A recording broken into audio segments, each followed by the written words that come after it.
Chapter 8. The match fizzled out in Pat Stevens' hand. The dying flame seared his leathery fingertips, but he was not aware of pain. In silence and in darkness, he got another match from his pocket and struck it. Standing close behind him, Harold Morgan said in an odd voice, "He's shot plumb in the face with a .45, looks like. How do you reckon it could happen, Pat?" Pat lifted his gaze to the barred window above Jethro's corpse. "Could have come through the window, I reckon." "Well, that's it. I bet it. If someone come around and called him to the window, and then stuck the muzzle through the bars." "Yes, sir," agreed Morgan excitedly. "That must be how it happened. But who did it? Who'd have any reason to kill Jeth?" Pat shook his head slowly as the second match burned down to his fingertips. He backed away towards the open door, muttering, "Well, that's what we gotta find out, Morgan."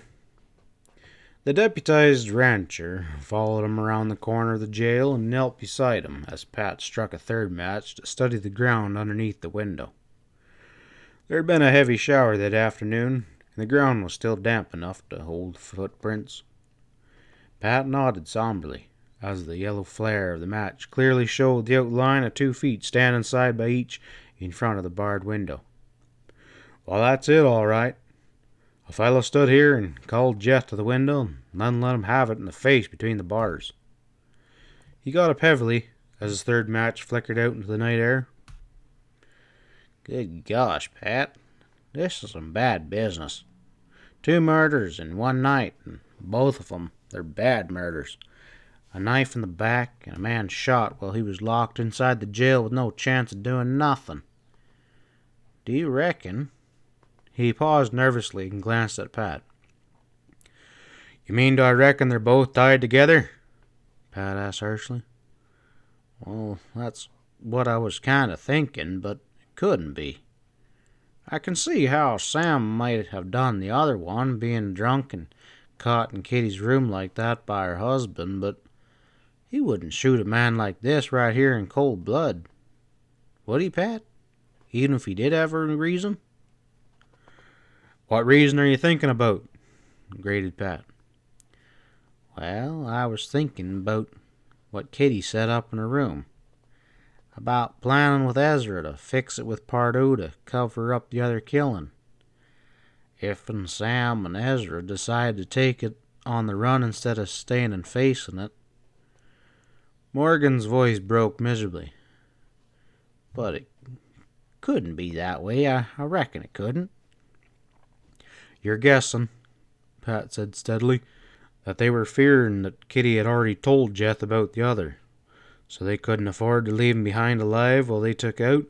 Is that what you're thinking?" "I guess I was thinking something along them lines, but I don't believe it, Pat. I sure don't." Pat sighed and said, "2 murders and a bank robber in a couple of hours, and all of my last night as sheriff." He went around to the door of the lean-to office and lit the lantern on the wall. Morgan stopped in the doorway while Pat stood in the center of the floor, looked around the small office. Everything appeared to be as he had been when he left, and his bedroll was still tied up and waiting to be carried out. Jeth Pardo's gun still lay in the corner where Pat had kicked it a couple hours earlier. Then he noticed a sheet of paper laying on the bare tabletop, weighed down by a .45 cartridge. He stepped close and glanced down on it and read the heavy penciled scrawl. It read, "Dear Pat, Sam and me are taken out. It is too bad Jeth couldn't have been sheriff. Don't try and follow us. EZRA." Pat picked up the sheet of paper and crumpled it in his hand as though it were of no importance. Watching from the doorway, Morgan asked eagerly, "You got a clue, Pat?" Pat shook his head. "Nary a clue." He thrust the note into his pocket and then turned to the cot, picked up the roll of bedding and slung it over his shoulder. Well, I reckon I'll tie this on behind my saddle and be heading out. Morgan followed him around to the iron hitching post where Pat's saddle horse was tied. He helped Pat adjust the roll behind the saddle and asked nervously, What should I do about those 2 dead men? Might as well tell the undertaker about 'em and get 'em all gathered up.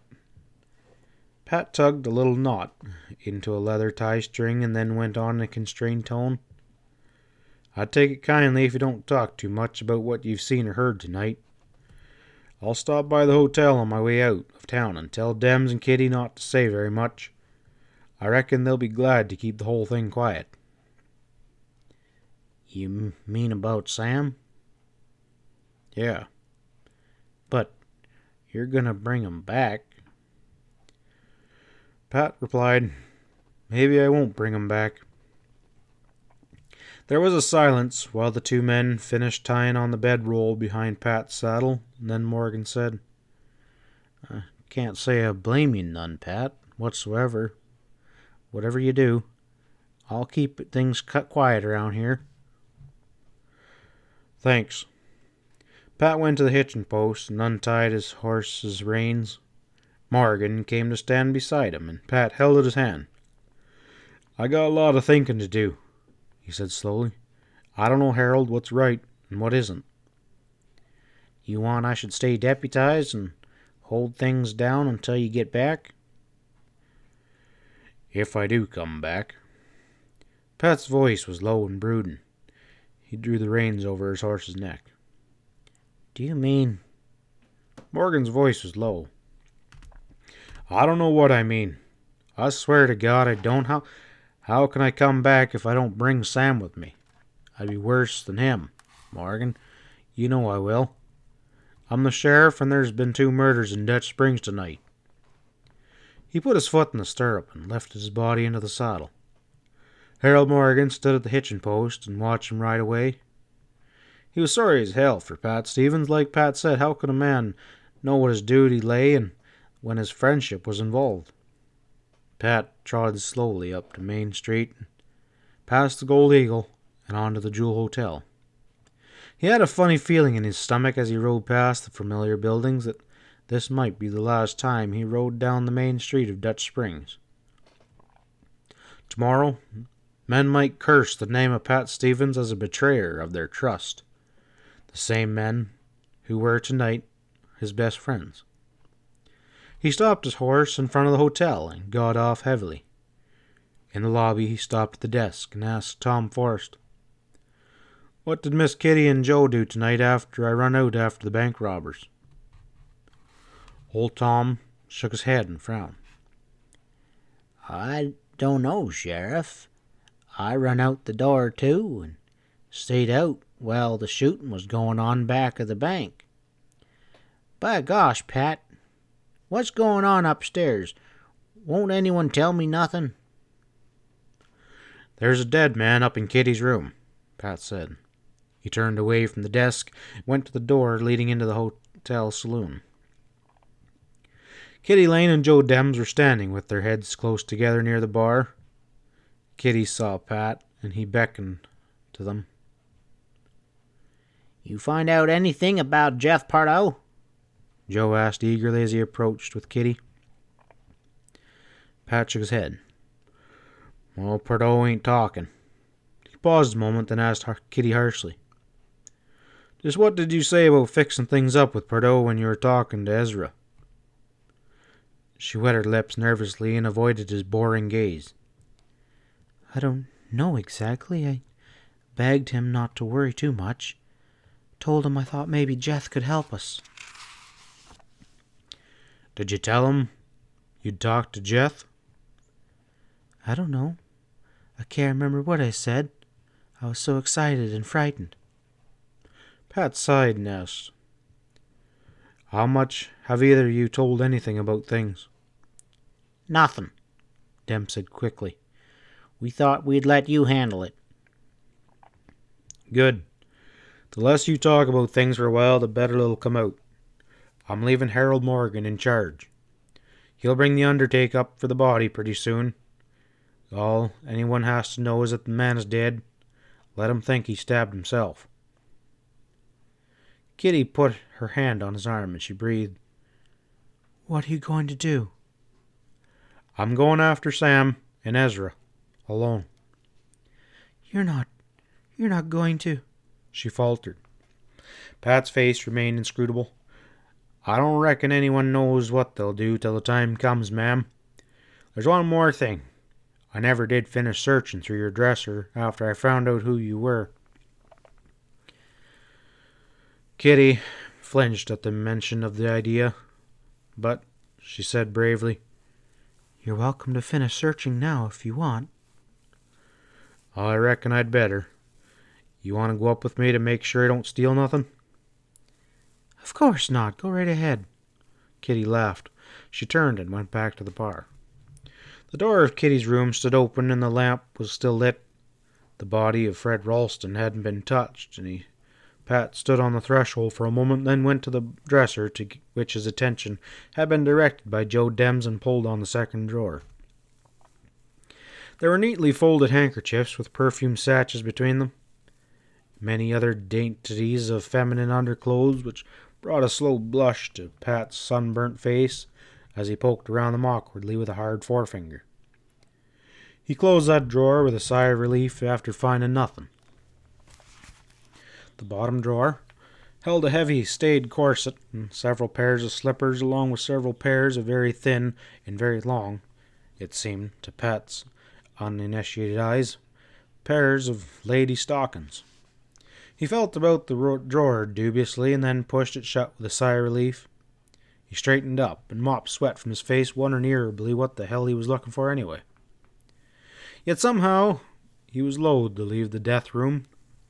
He had an uneasy feeling that he hadn't done all a sheriff should, that he might be overlooking some important clue. He moved around the room slowly, searching and scratching his head, looking in the corners and under the bed. He finally went into room number 15, carrying the lit lamp from Kitty's room, and then dumped the contents of Fred Ralston's suitcase into the middle of the bed. He had been a mighty dudish dresser, all right down to his skin.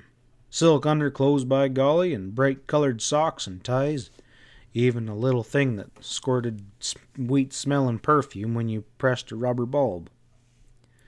But there wasn't any writing in the suitcase, not a single thing that Pat recognized as a clue except the evidence of the dead man's dudish taste for clothes. Pat even looked in the empty dresser drawers, in the clothes closet, but it was evident that Ralston hadn't done any unpacking yet. That fact in itself, Pat mused, might be a clue. Generally, when a man checked into a hotel, the first thing he did was unpack a suitcase. But Ralston hadn't taken a single article from his bag. It almost looked like he knew that death was planned for him and hadn't thought it worthwhile to even unpack. Pat pondered over that theory for a time, but in the end had to discard it. No man could plan his own death, though he knew definitely that Ralston had some plot up his sleeve when he got off the stage in Dutch Springs. Pat sighed, picked up the lamp, and went back into the room with the dead man.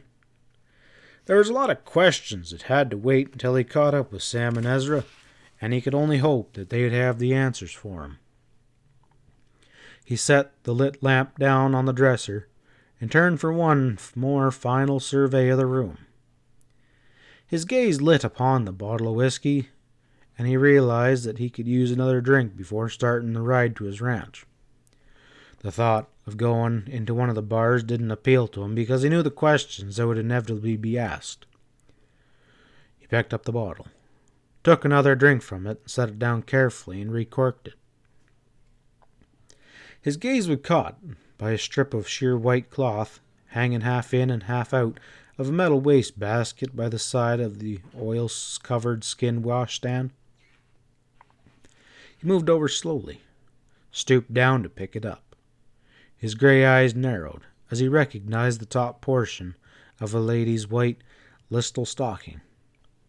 There was a little black clock along it, with an arrow pointing upward, considered very daring and sporting in the West. The foot of the stocking had been cut off with a pair of scissors at a point well above the ankle. Pat frowned down at the gauzy material in his hands, wondered why any woman would ruin an expensive stocking like that by cutting off the foot. He examined it closely, and found that it was a quite new stocking, perhaps never even worn. He carried it back to the dresser, pulled out the lower drawer again, and began poking dubiously around the other stockings he had seen there previous. Most of them were black, either of cotton lace or sheer lisle. There was only one other pair of white stockings in the drawer. Then Pat's eyes glinted at the sight of a small ball of white lisle rolled up and tucked back in one corner of the drawer. He shook it out, and found it to be the exact twin of the stocking he held in his hand, except that it still had the foot attached. And he had been right about the other piece. The other stocking was in perfect condition, almost certainly had not been worn more than a couple times. This puzzled Pat more than ever. He knew enough about women's clothing to know that such stockings were quite expensive, and that the ruined one stocking meant that the other pair had been ruined. Why had Kitty Lane cut the foot off an expensive stocking? Pat Stevens didn't know, but he had a feeling that the answer might be important. He stuffed the cut-off stocking into the pocket of his jacket and put the unharmed mate back in the dresser and then closed it. Then he went out and downstairs to take the road northward towards the Lazy Mare Ranch where his wife would be waiting for him. End of Chapter 8.